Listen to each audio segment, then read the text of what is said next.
Anti-Federalist number 8. The power vested in Congress of sending troops for suppressing insurrections will always enable them to stifle the first struggles of freedom. A little side note on this. A federal Republican from Virginia had his letter to the editor appear on the Norfolk and Portsmouth Register on March 5th of 1788. This is the letter. By the Articles of Confederation, the Congress of the United States was vested with powers for conducting the common concerns of the continent. They had the sole and exclusive right and power of determining on peace and war, of sending and receiving ambassadors, of entering into treaties and alliances, and of pointing out the respective quotas of men and men which each state should furnish. But it was expressly provided that the money to be supplied by each state should be raised by the authority and direction of the legislature thereof, thus reserving to the states the important privilege of levying taxes upon their citizens in such manner as might be most conformable to the particular circumstances and form of government. With powers thus constituted, was Congress enabled to unite the general exertions of the continent in the cause of liberty, and to carry us triumphantly through a long and bloody war. It was not until some time after peace and a glorious independence had been established that defects were discovered in that system of federal government which had procured to us those blessings. It was then perceived that the Articles of Confederation were inadequate to the purposes of the Union, and it was particularly suggested as necessary to vest in Congress the further power of exclusively regulating the commerce of the United States, as well as to enable us, by a system more uniform, to counteract the policy of foreign nations, as for other important reasons. Upon this principle, a General Convention of the United States was proposed to be held, and deputies were accordingly appointed by 12 of the states charged with power to revise, alter, and amend the Articles of Confederation. When these deputies met, instead of confining themselves to the powers which they were entrusted, they pronounced all amendments to the Articles of Confederation wholly impracticable, and with a spirit of amenity and concession truly remarkable proceeded to form a government entirely new and totally different in its principles and its organization.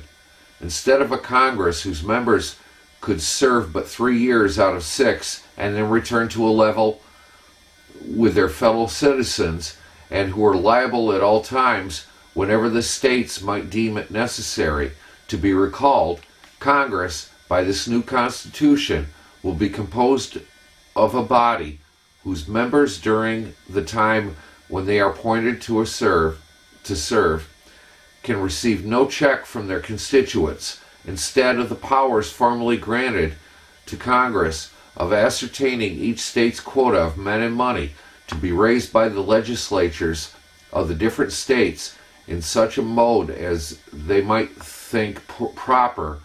Congress, by this new government, will be invested with the formidable powers of raising armies and lending money, totally independent of the different states.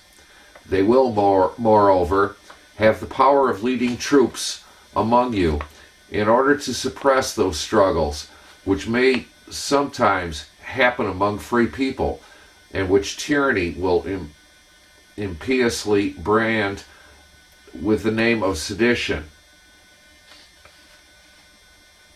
On one day, the state collector will call on you for your proportion of those taxes which have been laid on you by the General Assembly, where you are fully and adequately represented.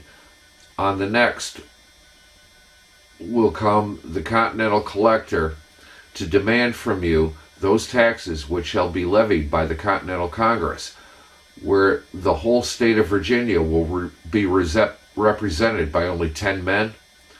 Thus, we imprudently confer on so small a number the very important power of taking our money out of our pockets and of levying taxes without control, a right which the wisdom of our state constitution will, in vain, have confided to the most numerous branches of the legislature.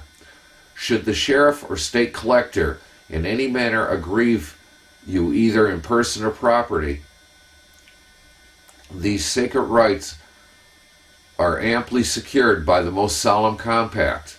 Beside, the arm of government is always at hand to shield you from his injustice and oppression. But if a continental collector, in the execution of his office, should invade your freedom according to this new government, which has expressly declared itself paramount to all state laws and constitutions, the state of which you are a citizen will have no authority to afford you relief. A continental court may, indeed, be established in the state, and it may be urged that you will find a remedy there. But my fellow citizens, let me ask, what protection will this afford you against the insults or rapacity of the continental officer, when he will have it in his power to appeal to the seat of Congress, perhaps a several hundred miles distance, and by this means oblige you to expend hundreds of pounds to obtaining redress for 20 shillings unjustly extorted? Thus will you be necessarily compelled either to make a bold effort to extricate yourselves from these grievous and oppressive extortions, or you will be fatigued by fruitless attempts into the quiet and peaceable surrender of those rights for which the blood of your fellow citizens has been shed in vain. But the latter will, no doubt, be the melancholy fate of a people once inspired with the love of liberty, as the power vested in Congress of sending troops for suppressing insurrections will always enable them to stifle the first struggles of freedom. Federal Republican had something good there to say, huh? Think about what we got now. I'll be back. Federalist number 8. The consequences of hostilities between the states. To the people of the state of New York, is assuming it, therefore, as an established truth that the several states, in case of disunion, or such combinations of them, might happen to be formed out of the wreck of the General Confederacy, would be subject to those vicissitudes of peace and war, of friendship and enmity with each other, which have fallen to the lot of all neighboring nations, not united under one government. Let us enter into a concise detail of some of the consequences that would attend such a situation. War between the states in the first period of their separate existence would be accompanied with much greater distress than it commonly is in those countries where regular military establishments have long obtained.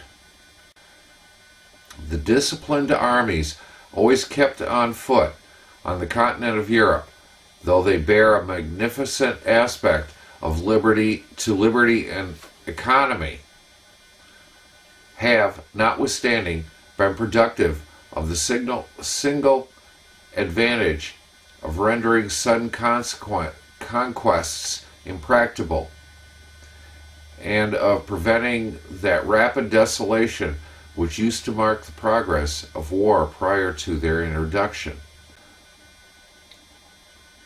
The nations of Europe are encircled with chains of fortified places which mutually obstruct invasion.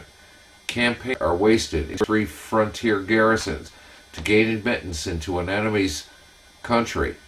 Similar impediments occur at every step to exhaust the strength and delay the progress of an invader.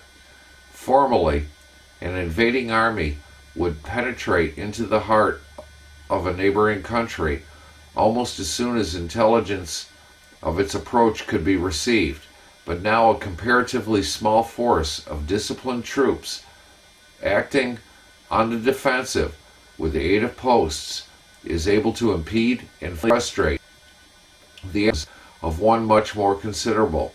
The history of war in that quarter of the globe is no longer a history of nations subdued and empires overturned, but of towns taken and retaken, of battles that decide nothing, of retreats more beneficial than victories, of much more effort and title acquisition.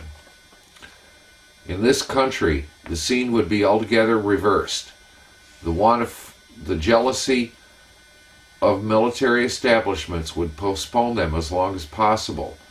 The want of fortifications, leaving the frontiers of one state open to another, would facilitate inroads.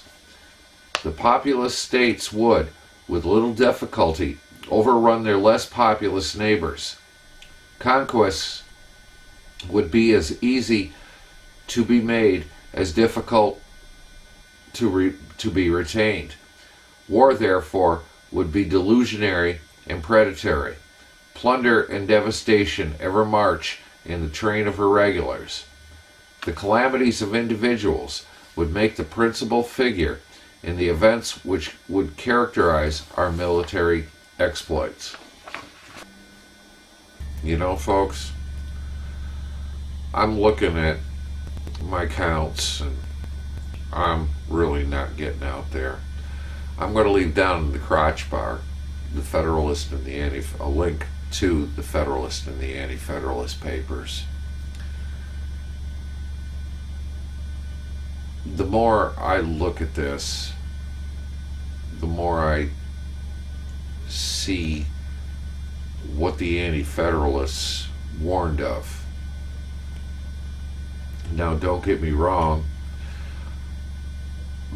because we went the way of the Constitution, we didn't get a chance to see what would happen the other way. But what the Anti-Federalists have said is happening. Turning the troops on their own people. It started with Kent State. And the last place of big recognition was Hurricane Katrina.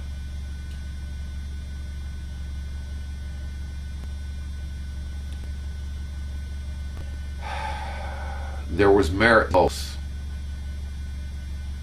There's 85 pages, well, what they call papers, tied to this argument.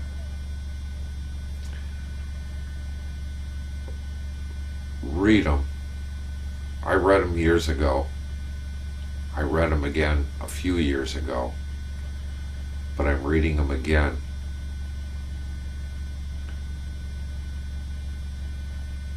And I am getting very disgusted with the Federalist papers.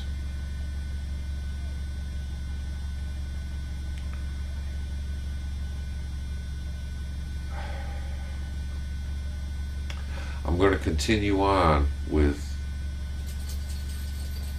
the amendment, but I'm done reading the Federalist and Anti-Federalist papers. Again, down in the crotch bar. Read them. Come up with your own conclusions. Peace.